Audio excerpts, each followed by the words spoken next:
Praise God. I met her on Facebook, and I said, would you come down here and give your testimony? Because I see how she talks about the Lord. I've seen her pictures on Facebook of how messed up her life was. And I wanted her to come and testify. I wanted her to say something about God. And I thank God. She said, I ain't got no way there. I said, God will make a way. Amen. You know, sometimes when you can see people that's been changed from drugs, from alcohol, from whatever they was in, it really does bring hope to people. And there's going to be people on Facebook that's going to see this, and it's going to help them. And there's hope that's going to rise in them, and they're going to say, look, if God can do it for all them people, He can do it for me. He can change me. Sometimes we think that we got to have a big crowd. No, it's not. That's why I use this. You know, Samson had a jawbone of an ass. That was his weapon. This microphone is a weapon right now. Them speakers is a weapon. That phone stand is a weapon. That keyboard is a weapon in God's people's hands. And sometimes we look at things and we're like, and David had a rock. And listen, I got some books there. I'm going to burn them. And you know what? I don't even know what I'm going to say. God said when I start burning the books, He's going to give me the words to say. That's faith. You know that takes faith to be able to stand up and do something like that. And I'm sitting out there, well, God, you ain't really giving me nothing yet. What am I? You just told me to burn. And He just sat there and said, when you start burning the first book, I'll put the words in your mouth. A lot of times we think that, we got to do all this long study and bring notes. And let me tell you something. I had a Bible that I wrote down notes in. Guess what? I left that Bible. So I was just sitting there and God said, I'll give you the words to say. I'm going to get out of the way. Thank you for coming. Here she is. It's good to be here, and I want y'all to pray for me because it's the first time I've stood up to ever give my testimony. And everybody's is different. I wasn't raised in a broken home. I was raised in a home that I was taken to church every Sunday to revivals. My dad was a coal miner. My mom was a stay-at-home mom. I went on. I graduated high school. I become an LPN. But then I was in an accident. And me of all people, being a nurse, should have known the first signs of being an addict. But it didn't. I was hooked before I realized that I was hooked. I then started going in and out of marriages. I lost my children. I was just living from here to there. Finally, after prescription pain medication, I met a man that was a cocaine dealer. I started doing cocaine. After cocaine, I went on to methamphetamine. I used methamphetamine for about a year and a half. I lived in a trailer with no electric, no water, windows broken out, and holes in the floor. But then my mom came along. My mom was a good Christian woman. And she said, maybe this is the turning point for Tammy in her life. My uncle was bedridden, and me being an LPN, they seen that maybe I could help him, but they didn't realize it was also helping me too. And when I went to that home in July, come December 25th, 2016, 3 o'clock in the morning, I'll never forget the day. I had overdosed several times. And my mom finally, she said she got tired. And she said, God, I can't do it anymore. And she said, God, she's yours. Do what you got to do. And when my mom stepped out of the way, then God began to deal with my heart.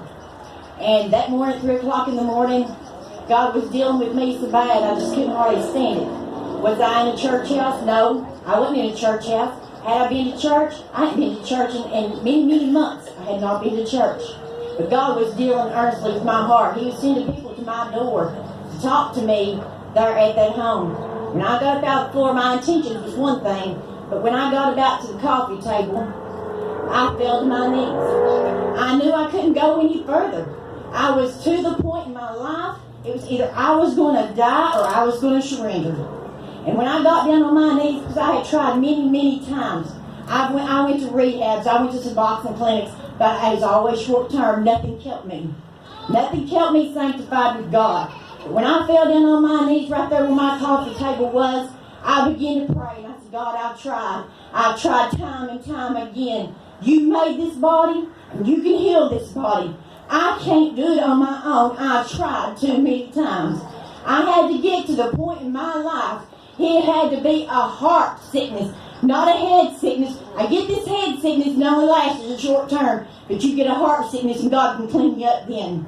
When I got down, I prayed. I said, God, I can't go any further. And instantly, the burden lifted off of me. I felt as light as a feather. I called my mom on the phone. My mom began to weep and cry. She said, I knew it. I knew my prayers would not be in vain. But my mom prayed endless day in and day out. I was a drug addict for over 20 years. I was in and out of jail. But thank God, I never did get no felonies on me. But I got plenty of other charges charged on me. I become a liar. Anything that there was, that was me. But you know what? To me, I was a good person. But in God's eyes, I wasn't. I lost my family, my children. I lost everything. I had a home. I had a car. I had furniture. I lost everything.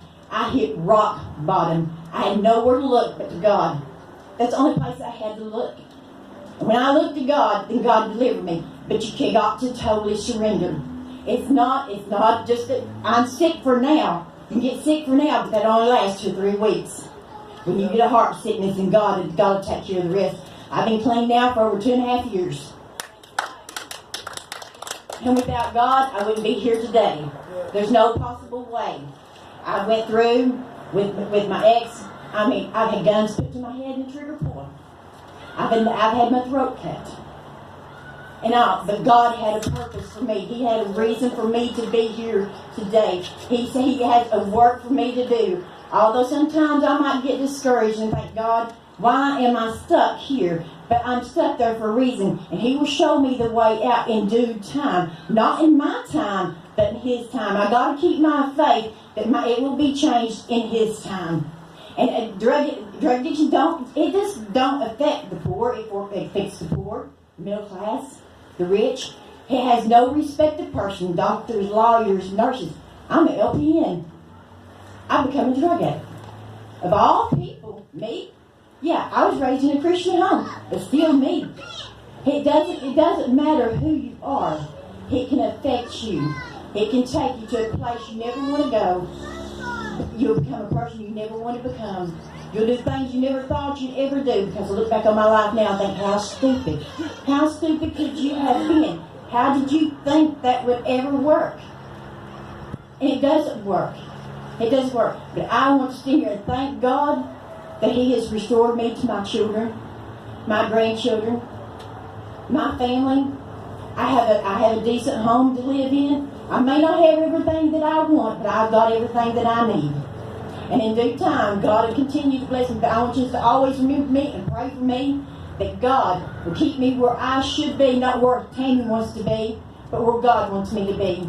Because without Him, I am nothing. I will go nowhere in life without Him. Honestly, if I hadn't turned, I would have been in my grave today. And I know that because I know that my mom's prayers would not have went void.